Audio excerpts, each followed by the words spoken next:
जीवन की सच्चाई आपको पता है क्या है? जीवन में हमेशा एक दूसरे को समझने का प्रयत्न करो, परखने का नहीं।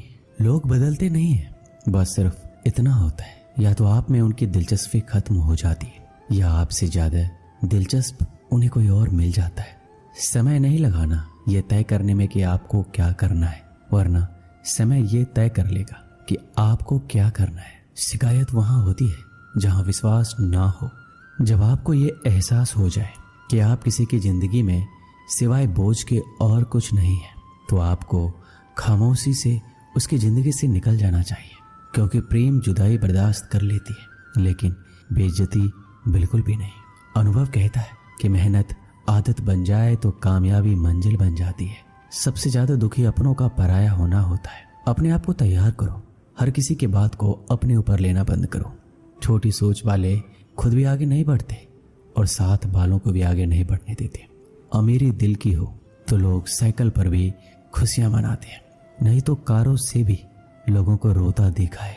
अक्सर लोगों को प्यार से नफरत उस वक्त हो जाती है जब कोई बहुत ही ज्यादा प्यार करके धोखा देता है। अगर कुछ करना है तो भीड़ से हटकर चलो। भीड़ साहस तो देती है पर पहचान छीन लेती है। गुजर गया वो वक्त जब हमें जरूरत थी तुम्हारी। अब जिंदगी भी बन जाओ तो स्वीकार नहीं करेंगे। कांच के जैसा होता है भरोसा, कितना भी संभालो आखिर में टूट जाता है। इंसान ही इंसान का रास्ता काटता है। बिल्लियां तो यूं ही बदनाम है। प्रेम हो या नफरत हिसाब से करो। बेहिसाब करोगे तो तकलीफ होगी ही। कोई विश्वास तोड़े तो दिल से उसका धन्यवाद करो, क्योंकि वही लोग सिखाते हैं कि विश्वास सोच समझकर करो। कभी आंसू मत देना उनकी आंखों में जिन्होंने खुद हार कर आपको जिताया है। लोगों को संतुष्ट करते करते तुम्हारी जिंदगी बीत जाएगी, लेकिन तुम उन्हें संतुष्ट नहीं कर पाओगे। इसलिए अपने लिए, अपनी खुशियों के लिए जीना शुरू करो। किसी इंसान के पीछे भागकर अपनी वैल्यू कम मत करो। जो आपका होगा वो कहीं नहीं जाएगा। जो रास्ता तुम्हारा नहीं है वो मंजिल भी तुम्हारी नहीं। रिश्ता रखना हो तो अच्छी बातें करते रहा करो, और ख़त्म करना हो तो सच्चाई बता दो। कभी कभी नए लोग पुराने से वफादार मिल जाते हैं। आजकल के इंसान दिल से नहीं, जरूरत से रिश्ता बनाते हैं।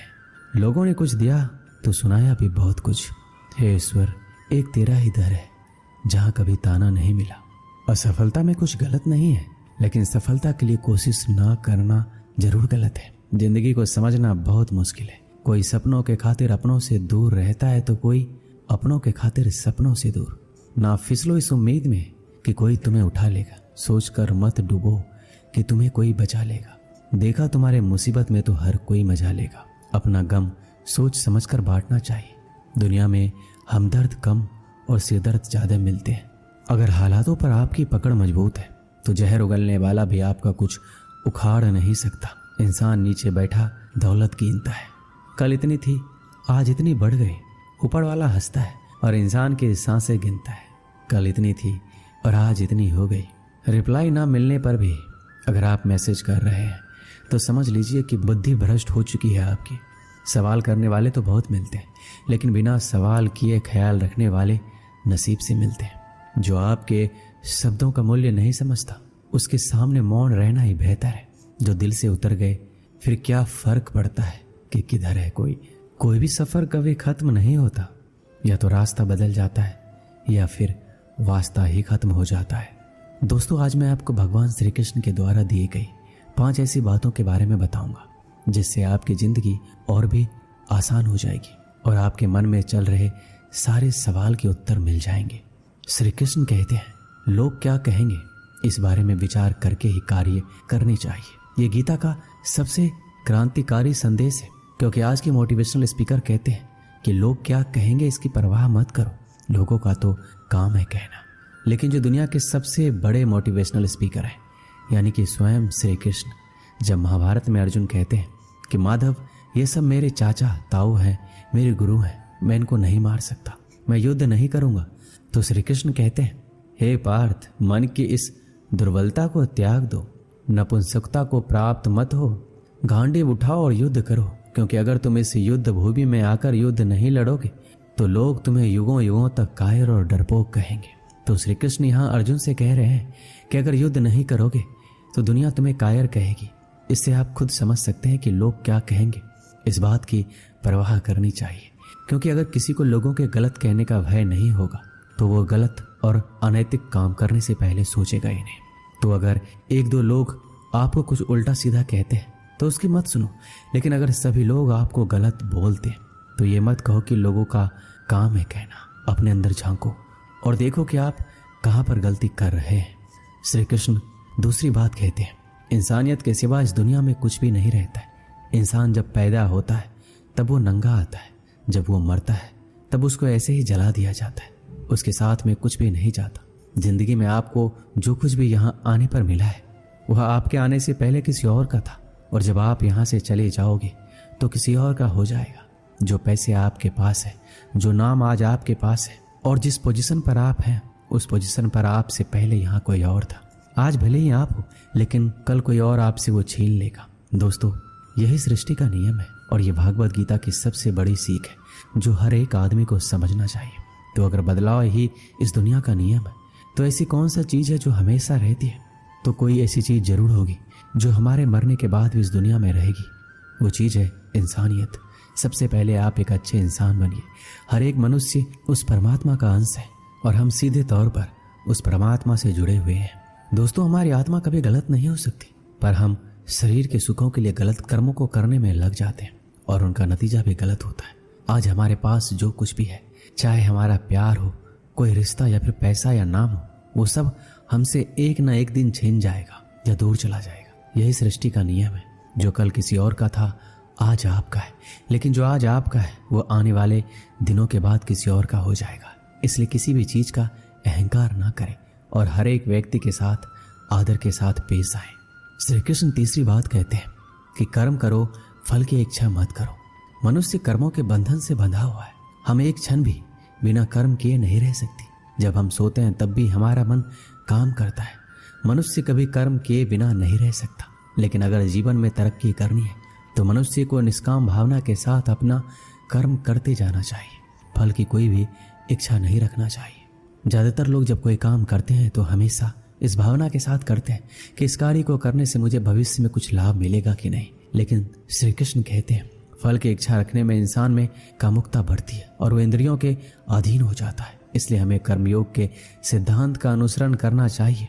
कर्मयोग यानी बिना फल के इच्छा किए कर्म करना चाहिए। बिना इच्छा के कर्म करने का एक फायदा ये भी होता है कि आप काम पर ज्यादा ध्यान दे पाते हैं। श्री कृष्ण चौथी बात बताते हैं, लड़ाई से डरने वाले मिट जाते हैं। जिंदगी एक उत्सव है, संघर्ष नहीं। यदि आप अपनी जिंदगी को संघर्ष समझते हैं तो निश्चित ही वह संघर्षमय होने वाली है। हालांकि जीवन के कुछ मोर्चों पर व्यक्ति को लड़ने के लिए हमेशा तैयार रहना चाहिए। जो व्यक्ति लड़ना नहीं जानता, युद्ध उसी पर थोपा जाएगा या उसको सबसे पहले मारा जाएगा। उसी के जीवन में संघर्ष भी होगा। महाभारत के पांडवों को यह बात श्री कृष्ण ने अच्छे से सिखाई थी।